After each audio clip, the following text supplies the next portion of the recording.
guys, I am your quick tech buddy, and in this video I'll tell you that how to fix the issue that the desktop icons are not visible.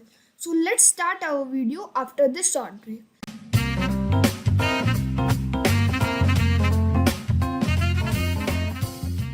So now you can see that my desktop is empty, no desktop icons are there, but we can see the desktop icons in the library. So now I'll show you that are the desktop icons visible in my library. So open library and then select desktop, and here you can see that my files are there and it will only show the items which are created by you. For example, I have downloaded Microsoft Teams and I have created these two folders.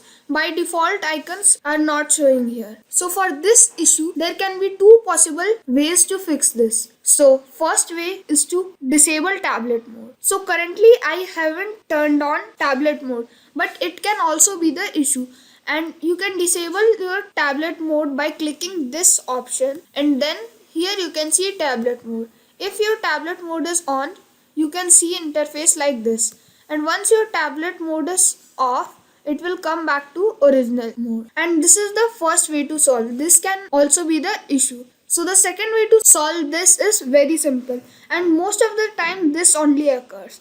So the issue is that you have disabled the desktop icons. So for this you need to right click and then select this view option. And once you have selected view option, here you can see show desktop icons. And if you will select this option, desktop icons will appear. Now you can see all the desktop icons have appeared.